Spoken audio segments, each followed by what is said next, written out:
بسم الله الرحمن الرحیم. خوږو قدرمنو محصلینو، زموږ نن ورځې درس موضوع عبارت له سیسټایټس څخه دی.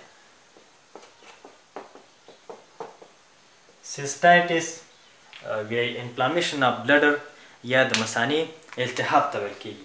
It refers to inflammation of bladders. Inflammation of bladder. د مثانې التهاب ته سیسټایټس ویل کیږي یا انفیکشن اف بلډر.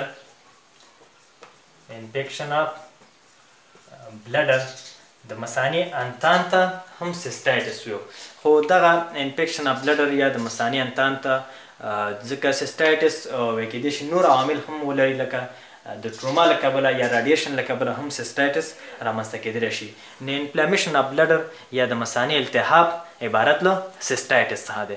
د انفیکشن اف بلډر داسې ډېر معمول یا داسې معقوله یا ډېر ښه مؤثر تعریف په دې نه دی چې موږ ویل چې د سیسټایټس لپاره ځینې نور عوامل هم شته، لکه ټروما دې له کبله هم رامنځته کیدای شي، یا راډیشن دې له کبله هم رامنځته کیدای شي، یا ځینې درمل لکه سایکلوپاسفاماید چې وروسته به په اسبابو کې ووایو دې له کبله هم سیسټایټس رامنځته کیدای شي. نو د سیسټایټس لپاره ایتیالوجي یا هغه سببي عوامل هغې باندې غږېږو. ایتیالوجي یا سببي عاملونه د سیسټایټس چې دی هغه په تر ټولو معمول یا عمده انتان عبارت له ایکولای څخه دی. ایکولای یا اسچرچیا کولی. ایکولای د سیسټایټس یو کامن او معمول انتان چې هغه د مثانې د التهاب لامل کیږي یا د بولي لارې د انتان لامل کیږي، مجموع کې عبارت له ایکولای څخه دی چې تقریبا 80% وی د سیسټایټس او د بولي لارې انتان لامل چې دی هغه ایکولای دی. بل سټاپیلوکوکس انتانات هم د سیسټایټس لامل کیدلی شي. سټاپیلوکوکس انتانات هم د سیسټایټس لامل کیدای شي، خصوصا په هغه ښځو کې وي چې هغه سیکشولي اکټیو وي یا جنسي فعالیت له نظره فعاله وي، نو دغه کې هم رامنځته کیدلی شي یا د سیسټایټس لامل کیدلی شي سټاپیلوکوکس انتانات. بل کلیبزیلا نمونیا دا هم د سیسټایټس لامل کیدلی شي. بل راځو د دغې عواملو څخه علاوه انټیروکاکس پیکالیس انتانات. انټیروکاکس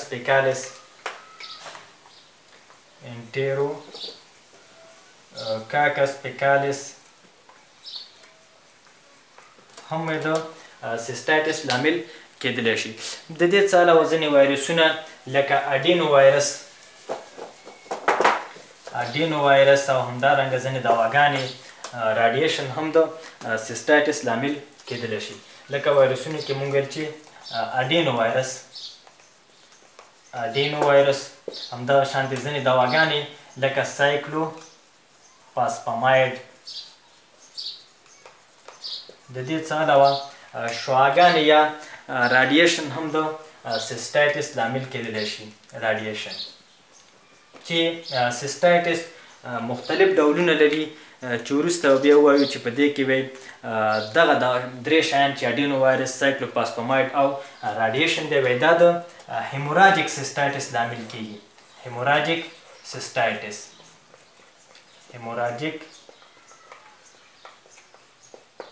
سیسټایټس لامل چې دی هغه هم دا درې شیان دي لکه راډیشن، سایکلوپاسفاماید او اډینو وایرس.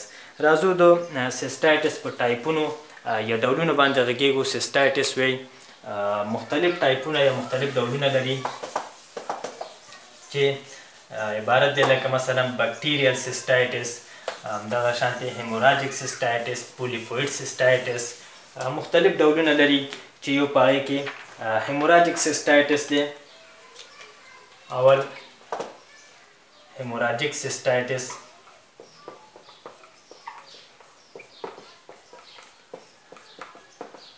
هیموراجیک سیسټایټس چې موږ مخکې اسباب ویلو دا په هغه ناروغانو کې رامنځته کیږي چې یو په اډینو وایرس باندې اخته وي، د اډینو وایرس د اختلاط یا کمپلیکیشن په شکل. اډینو وایرس د اختلاط یا کمپلیکیشن یو اختلاط یا کمپلیکیشن هغه عبارت له سیسټایټس دا دی چې هیموراجیک سیسټایټس دی. بل هغه کسان وایي چې سایټوټوکسیک انټي ټومور ډرګز استعمالوي. سایټوټوکسیک انټي ټومور ډرګز لکه موږ مخکې ویل لکه سایکلوپاسپاماید،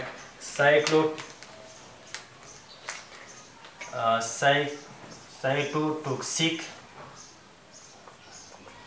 انټي ټیومور ډرګز لکه سایکلوپاسپاماید. یعنی هیموراجیک سیسټایټس په هغه کسانو کې رامنځته کېږي چې سایټوټوکسیک انټي ټیومور ډرګز استعمالوي. همدارنګه بل وی هغه کسانو کې رامنځته کېږي هیموراجیک سیسټایټس چې راډیشن یا شعاګانو سره مخ کېږي. بل د سیسټایټس بل ډول چې دی هغه عبارت له بکټیریل سیسټایټس یا بکتریایي سیسټایټس څخه عبارت دی. بکټیریل سیسټایټس بکټیریل سیسټایټس دا د سیسټایټس په ټولو ټایپونو کې تر ټولو معمول ټایپ یا کامن ټایپ چې دی هغه بکټیریل سیسټایټس دی. یعنی د سیسټایټس معمول ټایپ یا کامن ټایپ بکټیریل سیسټایټس دی چې زیاتره یا زیات اندازه دا چې په فیمیل یا ښځو کې رامنځته کیږي چې لامل یې د اهلي لنډوالی دی. بل د دې څخه علاوه ایتیولوژیک فاکتور د بکټیریل سیسټایټس لپاره معمول ایتیولوژیک یا کامن فاکتور چې دی هغه کولیفورم بکټریاګانې دي. کولیفورم بکټیریا. راځو د دغې څخه علاوه د سیسټایټس نور ډولونه چې دی هغه انټرسټیشل سیسټایټس یا بین الخلالي سیسټایټس هم شته دی چې دریم ټایپ هغه عبارت له انټرسټیشل سیسټایټس. انټرسټیشل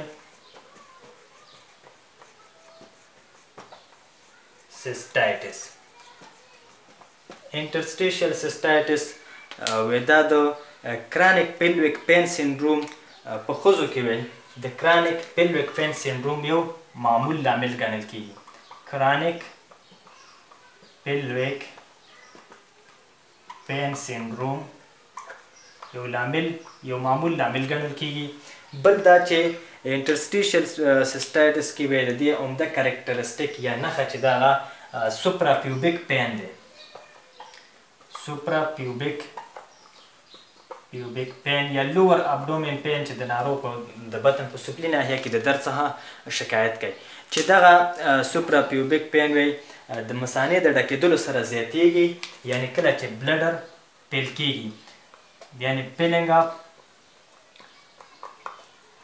increase with filling of bladder یعنی د مثانې د ډکېدلو سره چې کله مثانه د ادرار څخه ډکه شي درد یې زیاتیږي او کله چې مثانه د ادرار څخه خالی شي یعنی emptying of bladder سره دا کمیږي. emptying of bladder معنی دا چې دغه سوپرا پیوبیک پین چې دی د مثانې د ډکېدلو سره زیاتیږي او کله چې مثانه بیرته تشیږي د دې سره درد بیرته کمیږي. بل دا چې ناروغان وی فریکوینټ یورینیشن څخه شکایت کوي. یعنی بار بار یا زر ناروغان ادرار ته ځي چې دغه فریکوینټ یورینیشن یې هم د شپې د خوا او هم د ورځې له خوا. فریکوینټ یورینیشن.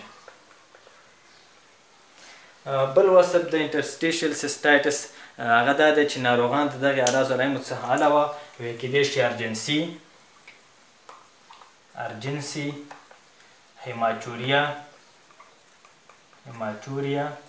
او ډیسیوریا هم ولري. بل دا چې د انټرسټیشل سیسټایټس تقریبا 50% ناروغان وی په خپله ښه کیږي.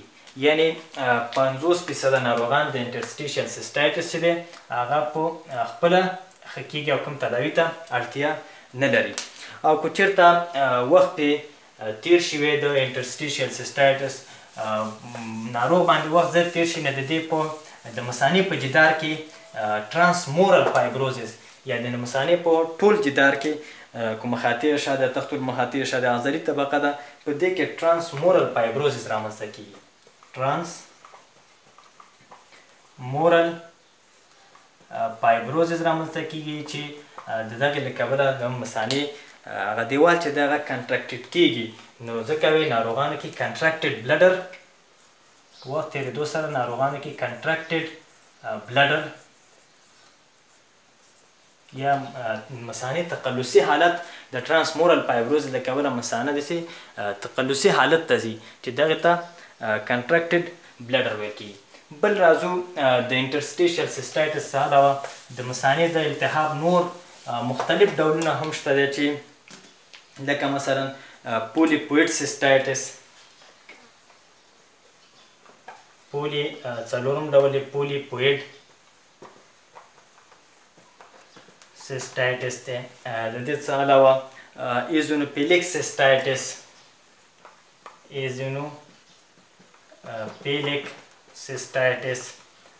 ایزونوفیلیک سیسټایټس څخه برسیره د سیسټایټس بل ډول چې تقرحي سیسټایټس یا السریټیو سیسټایټس ورته ویل کیږي، دا هم د سیسټایټس ډولونه دي. راځو د کلینیک له نظره د سیسټایټس د ناروغانو هغه کلینیکي منظره چې د هغه موږ مخکې څو ځلې ویلې چې ناروغان د یورین فریکونسي لري، یعنې بار بار ادرار کوي. د دې څخه علاوه کیدای شي ناروغان وي ډیسیوریا ولري، لور ابډومینل پین ولري، همدغه شانته هیماچوریا ولري چې هیماچوریا وي کیدای شي ګراس وي او کیدای شي مایکروسکوپیک وي. بل د سیسټایټس هغه مایکروسکوپیک منظره دې باندې خبرې کوو. د اکیوټ سیسټایټس مایکروسکوپیک منظره یا ګراس نظر اکیوټ سیسټایټس کې د مثانې په جدار کې کوم تغیرات لیدل کیږي. اکیوټ سیسټایټس کې د مایکروسکوپ له نظره یا د سترګو د معاینې له نظره د مثانې مخاط چې دی یا مثانې مخاطي طبقه چې د هغه پړسېدلي رنګ یې سور او معمولا هیموراجیک وي، یعنې نسبي نقاط پکې لیدل کیږي. او بل دا چې تقرحات یا قرحې پکې هم لیدل کیدلی شي. او د مایکروسکوپ له نظره د مثانې په لمینه پرافیرا طبقه کې وي نیوټروفیلونه، لیمفوسایټونه او ماکروفاجز هغه د لیدلو وړ وي. او کرانیک سیسټایټس کې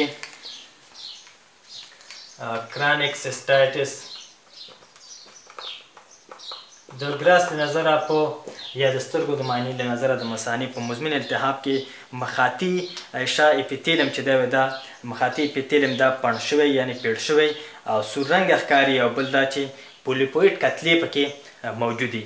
او د مایکروسکوپ له نظره تقرحات او ګرانولیشن نسج یا ګرانولیشن نسج پکې لیدل کیږي. او مخاطي طبقې څخه لاندې برخو کې وي د مزمنو التهابي حجراتو ارتشا او فایبروزز د لیدلو وړ وي چې د اکیوټ سیسټایټس او کرانیک سیسټایټس مایکروسکوپیکه منظره په کتاب کې ښه ښایسته واضحا لیکل شوې ده.